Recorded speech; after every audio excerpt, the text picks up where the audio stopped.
Welcome to the American Academy of Grief Counseling's Videogram on the empty seat. And when we speak of the empty seat, we mean that seat that is now no longer holding our loved one, the one where our loved one used to sit, the one where our loved one used to be present at dinner, the one where our loved one used to sit maybe watching a television show. It was their special seat. So that seat itself being empty symbolizes their absence, and it's a constant reminder at any event that you go to that they're no longer alive, that they're not there. It's a stinging reminder. So grief itself is a lifelong process. Individuals might learn to adjust, to become familiar with the absence, but that absence is never fully embraced because of the love that was once there. So when anniversaries arrive, birthdays, death remembrance day itself, any types of holidays, we're always reminded of that empty seat, that that individual is no longer in that seat. And as the picture shows, sometimes we might just stare and remember what that individual did, or if they were there, what they would say. So the stings and reminders are reoccurring, and they awake grief monsters within our own selves to make us again face that loss, to understand that there is a longing and a thirst that can never be quenched because of this particular loss itself. And it's going to reoccur. It's going to keep occurring annually because there's always those anniversaries, those reminders of that particular loss. So holidays or birthdays are no longer the same. The first years can be the most difficult, but that doesn't mean that later years won't be. Some years might be a little bit better, others might be worse. You don't really know.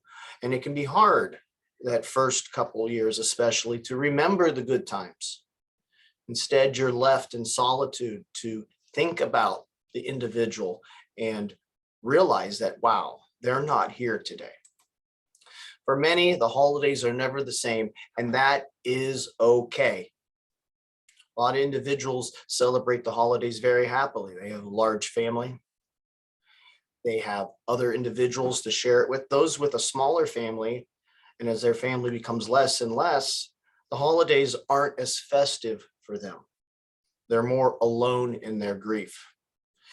Others might move on a little bit because they have children or grandchildren.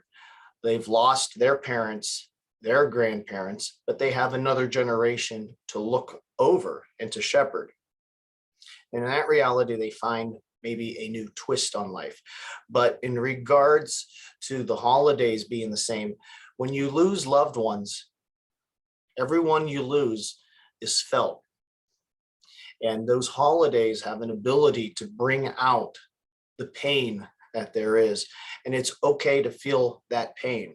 It's okay to cry if you need to cry, to be alone if you need to be alone. The biggest thing is not to push yourself or to be pressured into festivities that you might not be ready for. If one year you really don't want to be around individuals, that's fine. Have a little phone conversation, let them know how you're feeling, let them know that you're okay, but don't be pushed into it. Or maybe one year you just minimize it. You don't have a super large dinner. Maybe the Christmas tree doesn't go up that particular year. Maybe the lights outside don't go up. Or maybe that particular, your birthday, you don't feel like celebrating it because your loved one's not there. These are not things that make your grief wrong in how you're reacting to that particular loss. In the other extreme, though, you can pretend that the loved one is still there in your mind, or pretend that the loss never occurred, and try to go out too far and try to push as many festivities as you can to push the grief away, a form of escapism. So we can see two extremes that do not resolve the issue. We have an extreme where you become so lost that there's nothing left. And then you have the extreme where you try to do too much. So you have to be careful during the holidays how you react. But knowing if you're not feeling up to something, to express that is perfectly fine. But as time goes on, as I said, old traditions turn to new traditions. I mentioned that an individual who loses their mother and father is going to have a difficult time during the holidays if their family's smaller, but what if their family's larger? We all have our grandparents and memories of our grandparents during the holidays. They definitely didn't have their parents present or their grandparents there, but they still were able to enjoy the holidays because they were making new traditions with their own children, their own grandchildren. Did they long and miss the days when they were younger and their parents and grandparents? Undoubtedly, but they learned to maybe express that grief in their own way, but also to do what was needed for the next generation itself. So new traditions can emerge even sooner. If you lose someone in a couple of years, maybe individuals are able to come together during holidays or that person's birthday and talk about them, to have a remembrance of them, to look at those photos again and maybe have a little bit of a tear, but also a smile that can come with that tear. And to be able to show individuals who were later born, this was your uncle or this was your grandfather, and why they were special and what you used to do with them. Stories from your holidays that you had with them itself.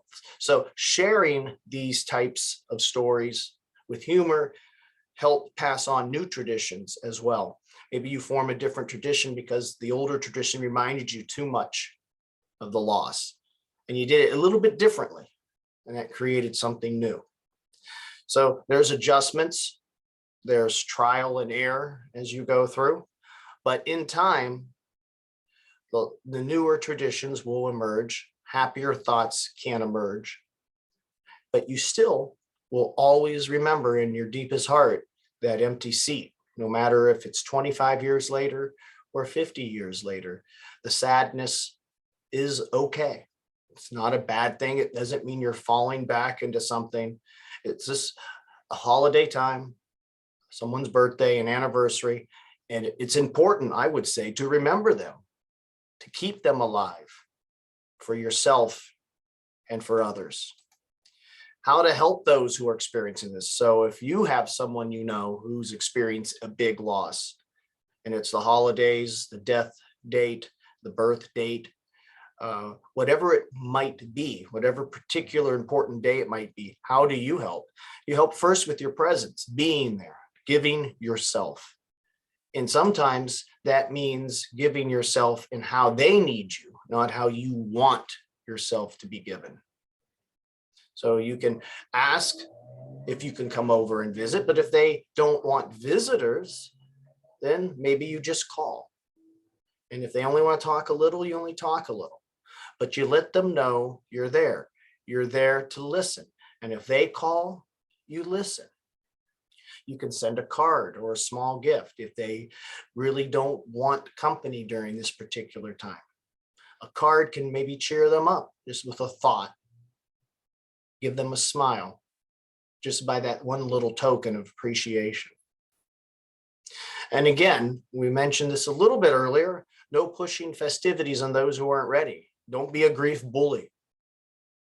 You can't force individuals who are not ready to experience the holidays the way that you think they should, because they're going through something right now and they're trying to adjust. And it's a difficult adjustment period for those individuals.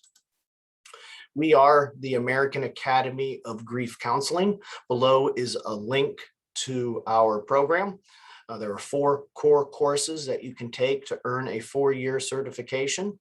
Qualified professionals in the counseling fields, social work fields, healthcare itself, and those with the appropriate undergraduate degrees can all enter the program and look to earn that 4-year certification. Our phone number here is 330-652-7776. Again, that's 330-652-7776. And our email is info@aihcp.org. Again, that is info@aihcp.org.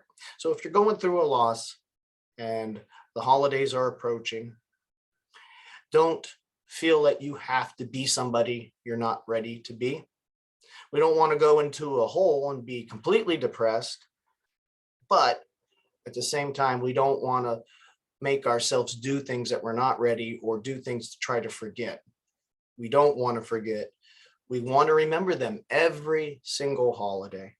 It's just some will hurt more than others. Others might be a little bit happier. We don't know. But the point is to be ready to grieve if necessary, and to know that that's perfectly fine, especially during holidays and so forth. I'd like to thank you for listening today, and have a great day.